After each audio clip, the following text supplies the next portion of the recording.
शिवाय दोस्तों, welcome to my another video. आज हम बात कर रहे थे, पिछले वीडियो में आपने पढ़ा लाइट के बारे में। हमने पढ़ा रिफ्लेक्शन ऑफ लाइट। ये 10th की वो यूनिट है जो 12th में भी काम आएगी। और लॉस का मतलब क्या है? लॉस ऑफ रिफ्लेक्शन का जो मेन मतलब है इस सेंटेंस का, कुछ फिनोमिना तभी होगा जब ये दो लॉ फॉलो होंगे। तो और साथ ही साथ भारत में भी आप जानते हो कि कोई भी लॉ है जो कॉन्स्टिट्यूशन में दिया गया, संविधान में दिया गया है, उसके अंतर्गत ही पूरा काम होता है देश में। डायग्राम आपके सामने है। ये जो है वो रिफ्लेक्टिंग सरफेस है, जहां से टकराने के बाद लाइट वापस आई। ये आ रही है, रे का मतलब क्या होता है? Path of light. जहां से आई रे वो ये आई, इसे कहते हैं इंसिडेंट। इनका मतलब आ जाना, इनका मतलब अंदर आ जाना, उसे कहते हैं इनका मतलब अंदर आई रे, ये इसे कहते हैं इंसिडेंट रे। जिस पॉइंट पे ये टकराएगी वो पॉइंट पे ही एक क्या बनेगा? नॉर्मल बनता है, जिसे हम कहते हैं इमेजिनरी है। ये इमेजिनरी है, बनता नहीं है, ऐसा सोचा गया, ऐसा माना गया है कि एक नॉर्मल होगा जो रिफ्लेक्टिंग सरफेस से 90 डिग्री पे बनेगा। मतलब परपेंडिकुलर बनाएगा, 90 का कोण बनाएगा, 90 का एंगल बनाएगा। ये आपको बस बात याद रखनी है। और जहां पे टकराएगी इंसिडेंट रे, उस पॉइंट से जब ये वापस चली जाएगी, मैंने बताया था रिफ्लेक्शन का मतलब एक मीडियम होता है, सेम मीडियम में वापस जाएगी, लेकिन चेंज इन डायरेक्शन होगा। देखिए, इस डायरेक्शन से आ रही थी, जाना सीधे था, लेकिन चेंज इन डायरेक्शन। एयर से आई, एयर में ही चली गई, या ग्लास से आई, ग्लास में ही चली गई। जहां से आई वहां चली गई, इसे बोलते हैं रिफ्लेक्शन। अब पहला लॉ क्या कहता है? पहला लॉ कहता है द इंसिडेंट रे, ये रे अंदर आने वाली incident ray, and the reflected रे, बाहर जाने वाली, रिफ्लेक्ट होके जाने वाली, एंड द नॉर्मल, जो नॉर्मल है, जो इमेजिनरी हम सोच के बनाते हैं, all lie on the same point. ये एक ही पॉइंट पर होंगे, ऑन अ सेम प्लेन। एक जो प्लेन होगा, रिफ्लेक्टिंग सरफेस जो प्लेन होगा, उसके एक पॉइंट पे तीनों चीज बनेंगी। ऐसा तो हो नहीं सकता कि यहां पर इंसिडेंट कर जाए, रिफ्लेक्ट यहां से कर जाए, ये इम्पॉसिबल है। शीशे में जा रही है रे, टकरा के वापस आ रही है, तभी आपकी शक्ल दिख रही है। वो आगे की बात है, मिरर में पढ़ेंगे, लेकिन पहले आप ये समझिए। पहला लॉ समझ में आ गया। अब दूसरा लॉ जो कहता है, दूसरा लॉ कहता है एंगल ऑफ इंसिडेंस। उस दिन हमने एंगल ऑफ इंसिडेंस और एंगल ऑफ रिफ्लेक्शन की बात की थी।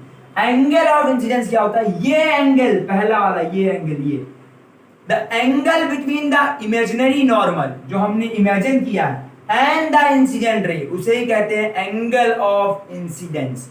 या आपको बात याद रखनी है, angle i is equal to angle r, ये है इसका सेकेंड लॉ। हमेशा एंगल ऑफ इंसिडेंस मतलब जो नॉर्मल के, इंसिडेंट रे नॉर्मल पर टकराने पर जो कोण बनाएगी, उसी कोण से नॉर्मल से वापस चली जाएगी। मतलब जितना आएगी उतना ही मुड़ के वापस चली जाएगी। Angle of incidence is equal to angle of reflection. Angle of incidence is equal to angle of incidence is equal to angle of reflection. Angle of reflection. तो ये आपका रिफ्लेक्शन का फिनोमिना था। रिफ्लेक्शन का मतलब क्या होता है? एक मीडियम, सिंगल मीडियम। कोई पूछे, कहीं पूछे, कुछ नहीं बतानी, कहानी बताने की जरूरत नहीं है कि इंसिडेंट रे, ये सब भूल जाइए आप। बस एक चीज याद रखिए, रिफ्लेक्शन का मतलब हमेशा एक मीडियम होगा। एयर आए, एयर में कोई रे आ रही होगी, एयर में चली जाएगी। ग्लास से आ रही होगी, ग्लास में चली जाएगी।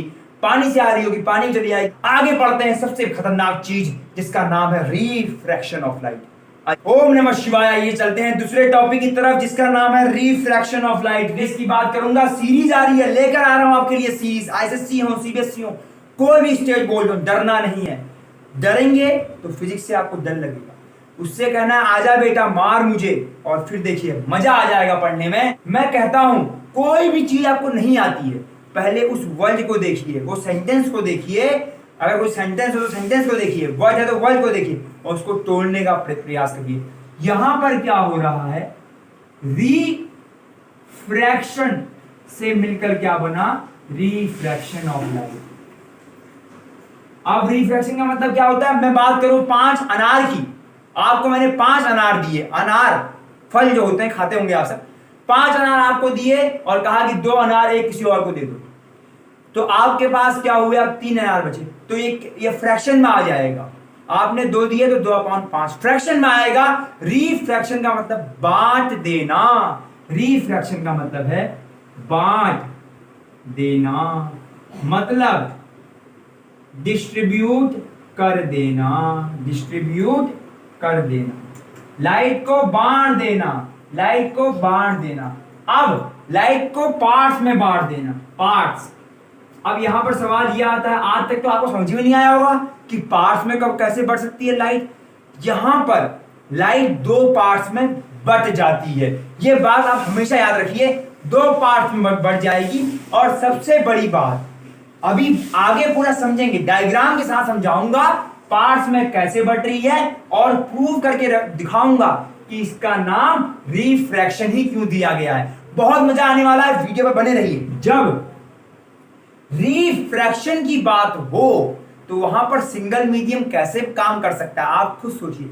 मैंने क्या बोला, फ्रैक्शन मतलब बांट देना, तो यहां पर सिंगल मीडियम का काम नहीं है।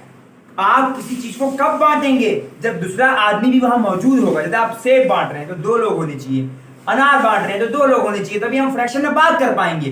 तो वैसे ही यहां पर भी सिंगल मीडियम कभी नहीं होगा। रिफ्रैक्शन का मतलब 2 मीडियम होंगे। कैसे होंगे, 2 मीडियम होंगे, 2 मीडियम होंगे दोस्तों, और अलग अलग होंगे, एक जैसे नहीं होंगे। मतलब मेरा जैसा हमशक्ल खड़ा कर दीजिए तो हम दोनों की डाइट इक्वल है, तो हम कैसे निकाल सकते हैं रेशियो, मतलब फ्रैक्शन में कैसे पता कर सकते हैं कौन कम खा रहा है कौन ज्यादा खा रहा है।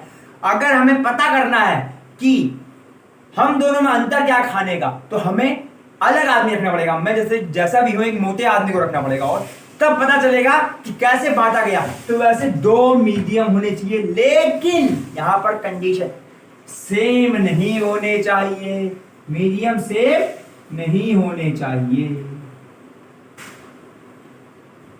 मीडियम सेम नहीं होने चाहिए।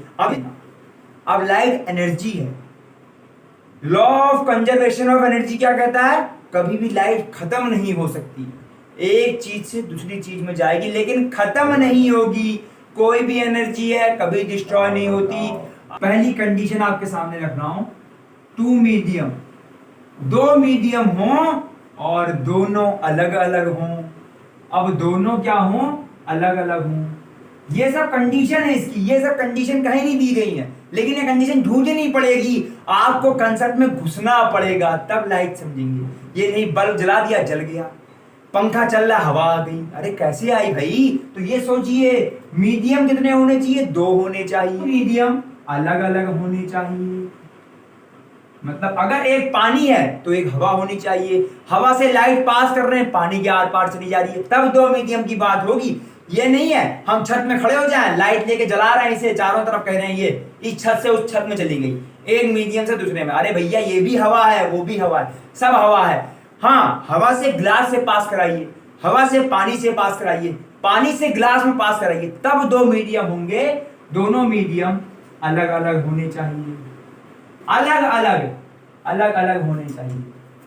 अब अलग अलग की बात करें, अब सवाल ये उठता है भाई अलग अलग ही क्यों, एक जैसे क्यों नहीं।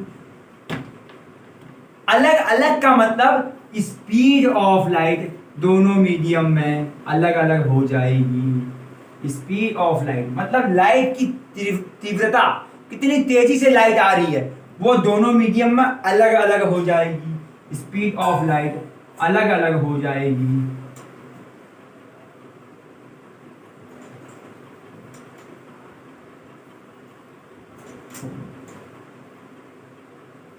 तभी हमको रिफ्रैक्शन का फिनोमिना, रिफ्रैक्शन का फिनोमिना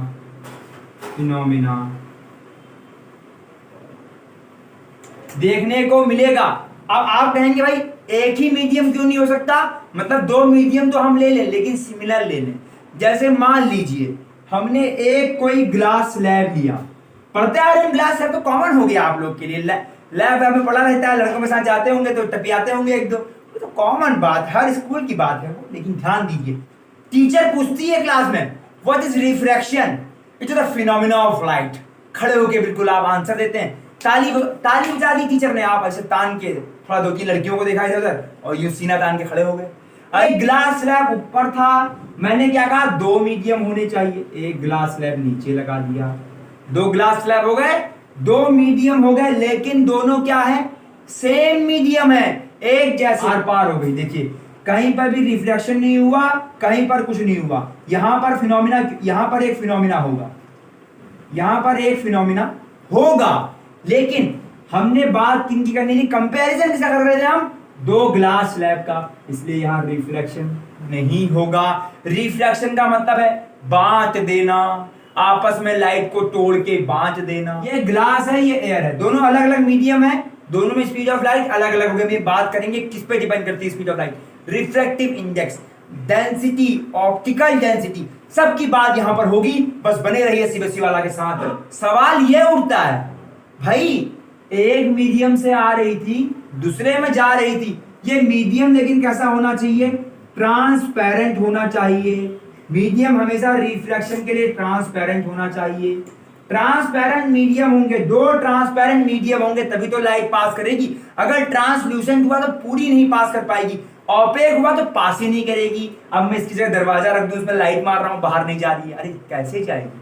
ओपेक मीडियम है तो यहां समझिए ट्रांसपेरेंट होना चाहिए, आर पार पारदर्शी दिखना चाहिए। अब ध्यान दीजिए, इंसिडेंट रे आई टकराई नॉर्मल पे, हमने नॉर्मल लाया, इमेजिनरी है।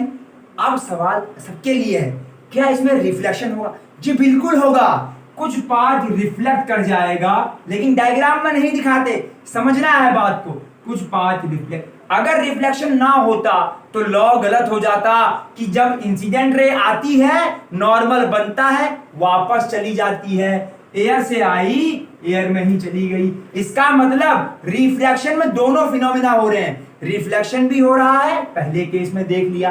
अब यहां आगे बात करता हूं, रिफ्लेक्शन भी होगा, पहले मीडियम से दूसरे मीडियम में गई, स्पीड लाइट की चेंज हो गई, अब ये अंदर की तरफ झुक जाएगी। अंदर की तरफ क्यों झुकती है उसके बारे में भी आगे समाधान निकलेगा उसका, लेकिन अंदर की तरफ झुकेगी, याद रखना है। इसे बोलेंगे रिफ्लेक्टेड रे, रिफ्लेक्टेड रे। और यहां पर एक एंगल बनेगा जिसे एंगल आर कहते हैं, ये है angle of refraction. It is the angle between the normal and the reflected ray is known as angle of refraction. Refraction का फिनोमेना समझिए, अब इसके लॉ समझने जा रहे हैं, उसके बाद ये क्यों होता है ये सब कुछ समझेंगे। ये पूरे चैप्टर का बेस है, बेस समझ जाइए, मकान तो आराम से आलीशान बंगला खड़ा कर सकते हैं आप। आइए आगे बात करते हैं। सवाल आप सबके लिए है, सवाल ध्यान से सुनिए। मान लीजिए सवाल आपको पूछना चाहिए था लेकिन मैं पूछ रहा हूं, कोई बात नहीं, कमेंट में बताइए कैसा लग रहा है। वीडियो अच्छी लगे तो शेयर करना है, तो लाइक करना है, बेमतलब का नहीं, आपके काम का लगे तो दोस्तों में बांटिए, क्योंकि भारत में लानी है क्रांति, क्रांति लानी है। जो कोचिंगों का बिजनेस है सब बंद करो, खाली यूट्यूब में आ जाओ, सीबीएसई वाले के साथ जुड़ जाओ, पीसीएम पूरा मिलेगा, सफाया करके आ जाओगे पेपर का। बस ध्यान समझो, कंसेप्ट की बात करो, कंसेप्ट की। अब बात देखिए, ये पानी है। अब अभी सवाल आपके लिए रख रहा हूं, मैंने कहा कि हमेशा रिफ्रैक्शन 2 मीडियम के बीच में होगा भाई, 2 मीडियम के बीच में रिफ्रैक्शन होगा। अब सवाल आपके लिए है, मैंने ये रे यहां से ले आया, मान लीजिए ले आया। अब भाई रे इधर निकलेगी, जरूर निकलेगी, आपको पता है निकलेगी रे, क्योंकि क्या है, एयर भी क्या है, ट्रांसपेरेंट, बीच में ग्लास आया वो भी ट्रांसपेरेंट, ये ग्लास भी क्या है, ये पूरी बॉडी बनाता हूं ग्लास की, ये मान लीजिए ग्लास है, थोड़ा थिक ग्लास है, ये भी क्या है, ट्रांसपेरेंट। पानी क्या है, ट्रांसपेरेंट, फिर ग्लास आया क्या है, ट्रांसपेरेंट, एयर आया क्या है, ट्रांसपेरेंट। भाई सभी पारदर्शी हैं, सभी से लाइट पास हो जाती है भाई, तो कारण क्या होगा।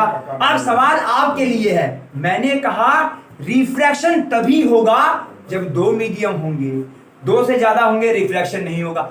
अब भाई सवाल यह है कि यहां तो अनगिनत medium, 1 medium, 2 medium, 3 medium, 4 medium, 5 medium, 5 हो गए, ये तो गलत हो गया, लॉ गलत, रिफ्रैक्शन गलत, साइंटिस्ट गलत।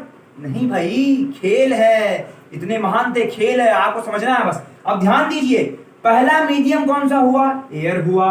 अब एयर से लाइट जा रही है, किस तरफ जा रही है, ग्लास की तरफ, तो एयर के लिए पहला मीडियम क्या बना, ग्लास बना, यहाँ पर रिफ्लेक्शन जो होगा पहले और दूसरे मीडियम के बीच में, एयर और ग्लास के बीच में हुआ, तो भाई हो गए दो मीडियम। अब आपकी लाइट ग्लास में पहुंच चुकी है, ग्लास के अंदर लाइट है। अब सेकंड जो रिफ्रैक्शन होगा वो ग्लास और पानी के बीच में होगा, सेकंड वाला होगा ग्लास और पानी के बीच में। ध्यान से समझना है, दो से ज्यादा कभी नहीं आ सकते, तीन मीडियम की बात ही नहीं होगी रिफ्रैक्शन में, हमेशा दो मीडियम रहेंगे। अब देखिए ग्लास और पानी हो गया, ये पानी तक पहुंच गया। फिर देखिए खेल, देखिए साइंटिस्टों का खेल देखिए, गलत साबित नहीं कर सकते भाई, महान थे, झुक जाइए उनके आगे, कंसेप्ट को समझिए बस।